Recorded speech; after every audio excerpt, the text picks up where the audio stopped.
Chapter 15 and 16 by Tim Green. After health class, Danny found Cupcake and Janie in the cafeteria. Cupcake had his 4 sandwiches laid out in the order he planned to eat them. Today he was starting with ham and ending with a PB&J. Janie munched on a carrot stick. Cupcake took a huge bite and spoke through his food. Well, beef or barley?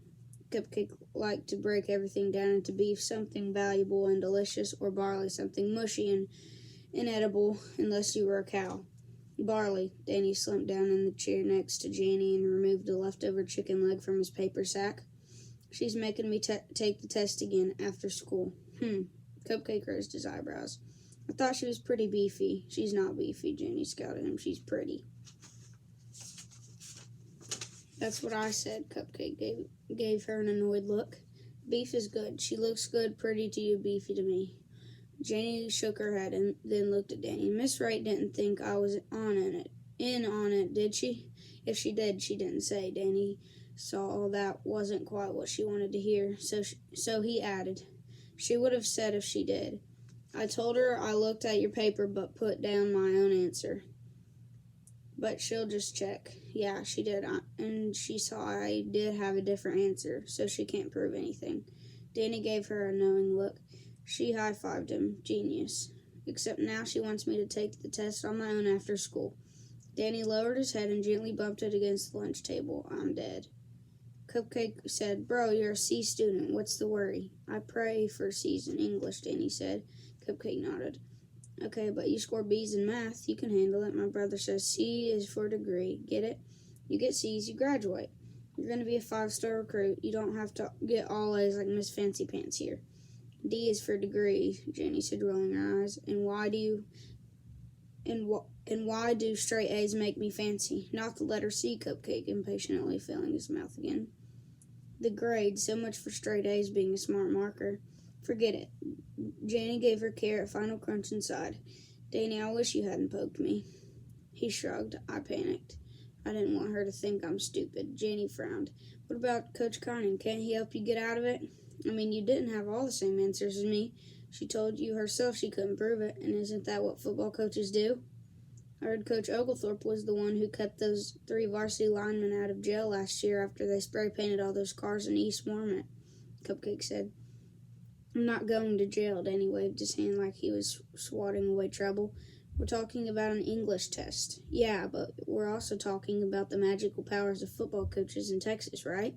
A bit of crust escaped Cupcake's jaws. Shouldn't you try? Janie asked. They all know you've had a rough summer. Maybe she'll cut you a break if Coach Carnan asks her to. No, Danny poked his oatmeal cookie, leaving a dimple. I'll save it for when I really need it. You're right, it's a pre-test, so I flop. What can she do to me, right?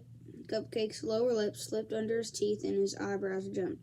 With teachers, bro, that is the one question you want to ask, 'cause they can always do something. Trust me on that. Chapter 16. At 3 o'clock, Danny pushed through the hallways filled with students running to catch buses home. He walked into Miss Wright's class with his head high.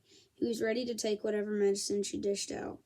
He'll flop on this test, choke it down, and move on. She was reading a book, and he wondered if that was for real or if she was just doing it for his benefit. Miss Owen, she thumped the book shut and set it down before getting up and pointing to the desk closet to hers. Sit right down. Danny sat and accepted the test she handed him. He counted each thump her crutch made against the floor as she returned to her seat, 8 in all. Okay, she said, taking out her phone and bringing up a screen he assumed was the timer. Ready? Go. Danny bent his head over the test, all business, but it was play acting for him. He put on the face of a general studying his battlefield map. He knew how to get by. You? Yes, ma'am, and no. No, ma'am. Till you were blue in the face. You turned on that toothy smile. You spoke softly and asked for a little extra help, and with it came that little extra consideration so that an F might become a D or even a C, and you'd get by. Janie helped with the homework, and she'd never hide her test paper from his sight like some kids did. Seeing that Miss Wright had her nose back in her book, Danny's eyes drifted toward the tall, narrow glass of the old window. The hardware had been painted over, and the paint was dusty and cracked. A thick beam of sunlight muscled its way into the classroom. Dust danced in a wind swirl. Danny heard the shout of kids somewhere outside, sounds of freedom. He sighed and looked at the test and began to circle random answers, forcing himself to slow in case she snuck a peek at him. It took forever, but finally called out, "Time." Danny made a show of quickly circling the last answer, and to save her the effort, he popped from his chair and delivered it to her desk. Smiling, but not too much, he said, "Okay, ma'am, see you tomorrow." "Mr. Owens, what about me you don't understand?" "Ma'am," she pointed toward the desk he'd just left. "I say what I mean, and I mean what I say. Detention. You need to sit for 20 more minutes before you're off to football. You play football, correct?"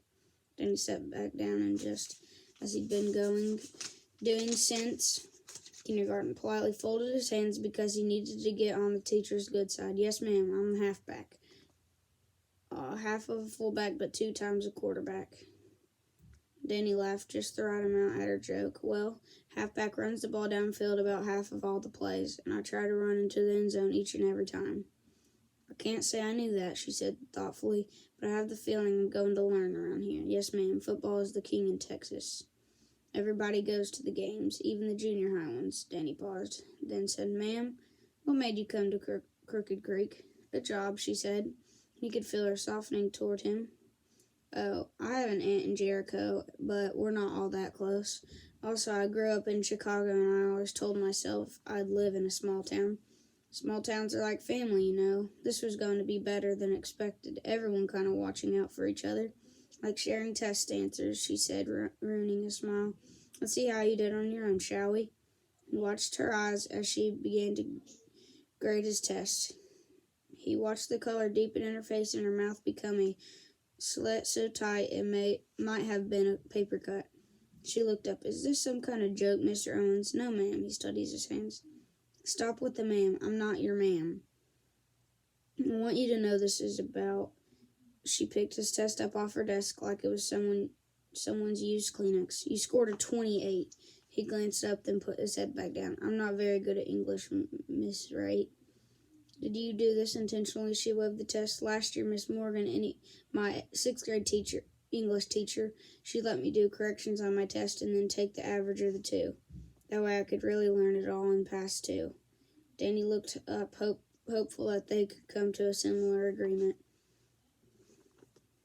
"And you'd take these tests home to redo them?" Miss Wright asked. "Yes," he said, excited that she was getting this, "and someone would help you, like tutor you, a kind of coach, maybe that girl Janie.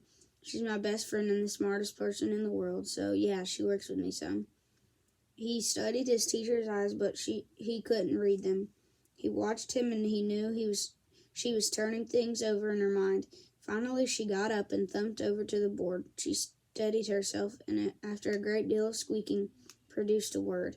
She spun her head around at him. "What is this word?" Danny's face burned. He forced a laugh. "I'm not good at this, Miss Wright. I get nervous. I don't know why." She screeched out another word with a marker, this time shorter, just 4 letters. Danny's mouth opened and closed like a fish at the bottom of the boat. She wrote 2 letters. "Toe," he said. She frowned and pointed at the letters on the whiteboard with her marker, leaving little smudges beside them. "T-O. It spells 2, Danny. Very close. Do you have any idea what this one is?" She made a smudge beneath the letters. "Home." He tried to decipher it, but he knew he'd be wrong. He crossed his arms to hold himself in and said nothing. "Danny," Miss Wright spoke in a soft voice as a cloud. "Danny, you can't read, can you?" That's the end.